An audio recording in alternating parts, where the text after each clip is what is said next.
Hey everyone, today we're going on a journey into Islamic philosophy, a vital part of intellectual and scientific studies in the Islamic world. But before we dive into this profound topic, we need to understand the theological system of thought called Kalam.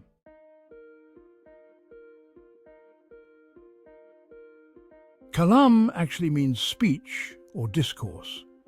In the Islamic world, it refers to a discipline that seeks to explain fundamental beliefs, such as the existence, oneness, attributes, and will of God, through reason and logic. In the early days of Islam, Muslim thinkers encountered various beliefs and philosophical schools of thought. During this period, they used Kalam to defend and explain their beliefs.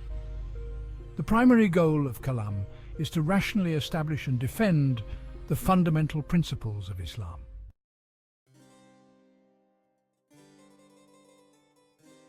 In the early days of Islam, when Muslim thinkers encountered different beliefs and philosophical schools of thought, they began to use Kalam to defend and explain their beliefs. In this way, Kalam evolved over time. The main purpose of Kalam was to rationally establish and defend the tenets of Islam. Kalam scholars, both among themselves and in discussions with other religions and philosophies, strive to demonstrate the truth and consistency of Islamic beliefs.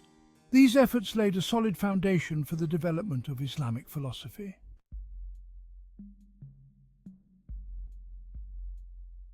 Intellectual movements in the Islamic world, Kalam. Intellectual movements that emerged in the Islamic world are categorized into three main branches based on their sources, problems, and methods: Kalam, Sufism, and philosophy. It is generally accepted that Kalam and Sufism emerged more from the internal dynamics of Islamic society, while philosophy entered the Islamic world as a result of Muslims' interaction with other beliefs and cultures.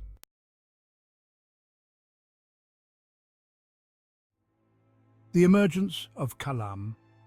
During the lifetime of Prophet Muhammad, any religious, ethical, legal, social, or political problem concerning social life was resolved by him. There was unity of belief and consensus during this time. However, after his death, many problems arose, particularly the issue of succession. For example, topics such as major sins, destiny, and free will began to be debated. Additionally, during the reign of Caliph Umar, with the rapid expansion of Islamic conquests and Muslims reaching regions with diverse cultures like Iraq, Syria, Palestine, and Egypt, they encountered different beliefs and cultures. This situation brought about some significant developments.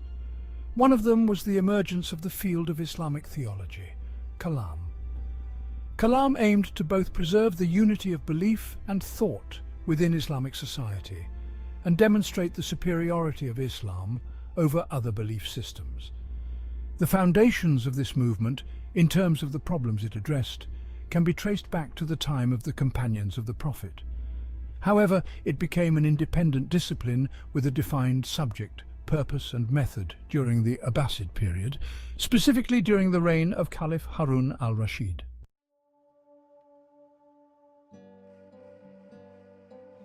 Purpose, subject, and definition of Kalam. Kalam means speech or words. It is also used in the sense of talking or discussing a topic. Initially, the words Kalam, meaning a conversation on a matter, and mutakalimun, referring to those participating in the discussion, eventually became the names of the field of study dealing with such discussions and the experts in this field. This discipline has been given other names as well. For instance, Imam Abu Hanifa titled his work, which deals with the essence and fundamentals of religion, Al-Fiqh al-Akbar. This name was also used for the discipline of Kalam over time. Another name for this science is Ilm Usul al-Din, meaning the knowledge of the fundamentals of religion. Among the topics addressed by Kalam, the oneness and attributes of God are paramount. Therefore, some have named this science Ilm al-Tawhid wa al-Sifat. Kalam establishes the principles of faith, answers questions, provides explanations, and presents evidence. For this reason, it has also been called Ilm al-Nazar wa al-Istidlal. However, the most common among these names is Ilm al-Kalam.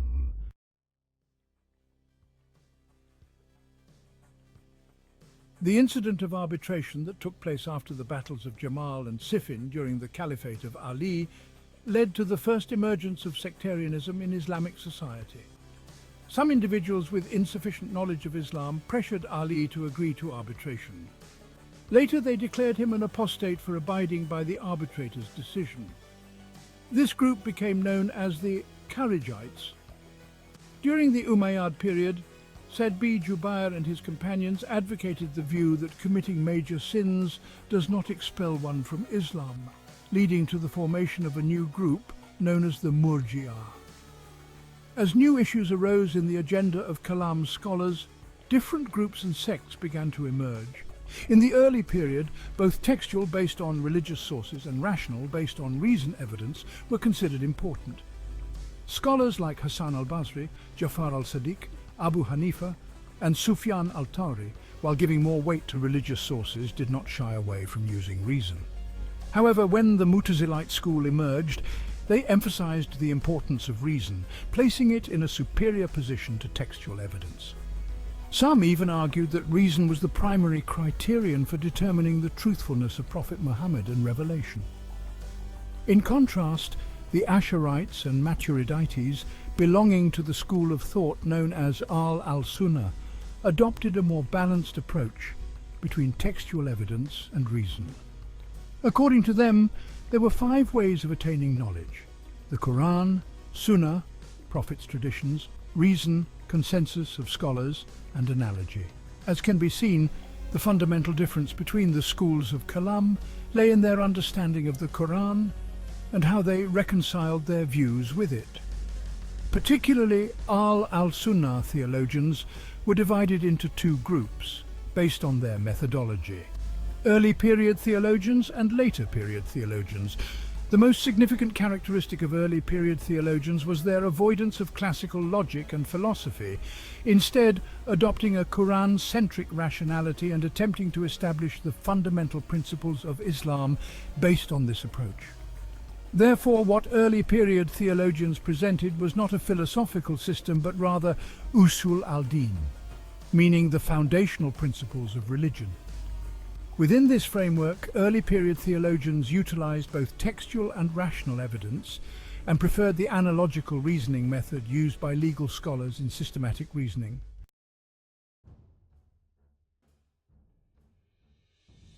In summary, intellectual activities in Islamic thought have progressed through 3 main branches. One of them is Sufism, which primarily emphasizes spiritual life. Another is philosophy, which emerged particularly under the influence of Greek philosophy and prioritizes reason in reaching the truth. The first intellectual movement to emerge, however, was Kalam.